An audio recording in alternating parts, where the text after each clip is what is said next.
Hello, ladies and gentlemen, and welcome to yet another episode of Trailer Travesty. Yes, I'm making this a series because the Ananta video was extremely fun to make. So, the next one that we will be looking at is quite an infamous one, I guess I should say, is the Mighty Number Nine trailer. If any of you remember that fucking game. Now I understand, like, Milkshake Man, it's 2025. What the fuck are you still talking about this game? Well, the reason for it is because, believe it or not, I have never actually watched the full trailer before. I've only ever seen one clip of it. And I think you won't know which clip I'm talking about. So, while yes, I am beating on a dead horse, this game's trailer has been said to be so bad that I feel like I have to cover it. But anyway, let's begin.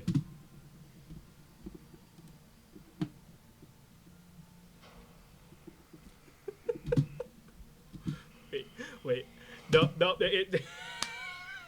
it's just like, it's just like that. What the fuck is that, Eddie?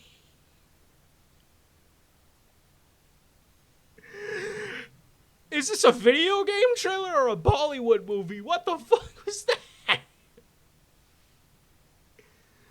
What?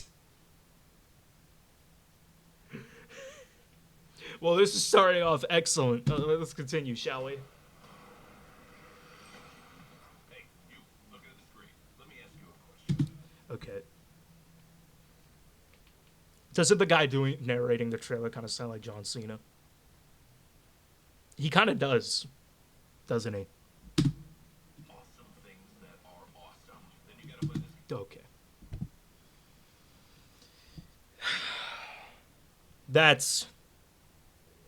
That's real bad.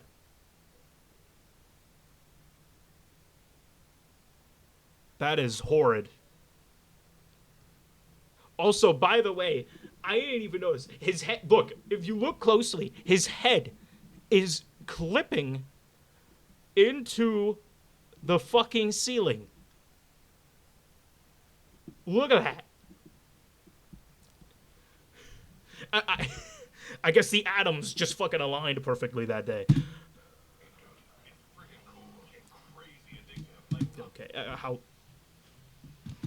bubble wrap addictive. Check this out. See, that's your dash. You say addictive, and then all I saw was the character dashing 5 times.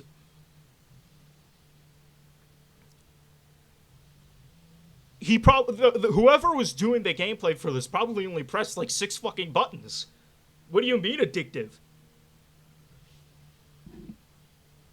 Keep in mind, this is what KG Ufune said was the pinnacle of his work, by the way. There's a short dash, long dash, jump dash, spiral, slide. There's probably a dash that makes you breakfast. I don't You got it. Who wrote this shit? Who did it? Because you have to do better than this. It's not as bad of a script as it is Ananta. But it's still pretty fucking bad. know. Great idea. Wait, what? The point is, you're dashing around like a friggin' moon man, and I love it. Oh, hey, look at that. It doesn't help that the narrator is also like trying way too fucking hard. Alright. There's all these combo moves you can do. Then you can do combos on combos to rack up your score. So that doesn't interest me. What that tells me is that I could just press the dash button throughout the entire game and magically win because it's that fucking easy and nobody had like any idea of good game design. Know you like that combo on combo action. Oh. Ha! Oh man. That's supposed to be an explosion. Motherfucker, that looks like a Dorito. Like, By the way, it's not even just the explosions. Like, the graphics are just fucking terrible.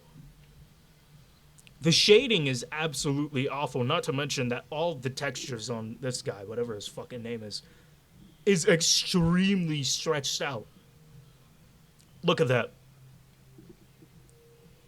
Looks like a flappy piece of bacon. But it saved the best for last. Absorption boost. You kill an enemy and you can absorb their power-up. Kirby did it first. That'll make you faster and stronger and make the bad guys cry like an anime fan on Pro. Okay. I've heard that line before. I've seen that clip of it before. That clip is very infamous. And every time I've heard it, I'm always asking myself, what the fuck does that mean? Now, listen, I make fun of anime fans as much as the next guy, but that is... make you cry like an anime fan on prom night.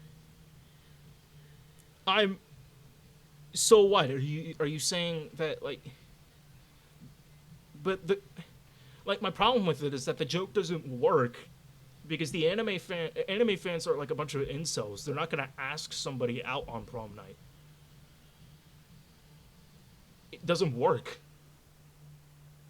By the way, another thing. This is supposed to be like the Mega Man revival. It's supposed to be like Keiji Inafune's like Mega Man successor. Making fun of anime fans is probably not a good idea because the Mega Man fandom and the anime fandom has a pretty decent overlap because of the art style. So I don't know if it's a good idea to do that. But other than that, it's still, I mean, like, the joke just doesn't make any fucking sense. I had to think about it for like 45 seconds before I could actually get what he was trying to say. So what do you think? You ready to play? No, I'm not. Also, ow, Jesus. Fucking put the lights away. And I think this... Every time there's a close-up shot of this game, the graphics somehow manage to look even worse than they already did. Look at this shading. Look at these models.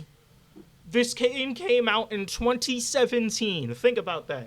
This game came out in 2017 when it looks like a PS2 game. I'm fairly certain a PS2 could run this game. It looks that fucking bad.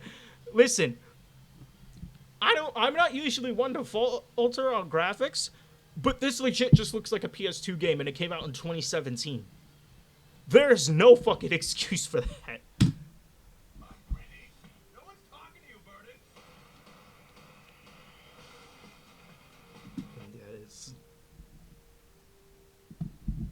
That was bad. I don't know if it was as bad as Ananta, but it certainly lived up to the hype. I'll tell you. That was dog shit. I'm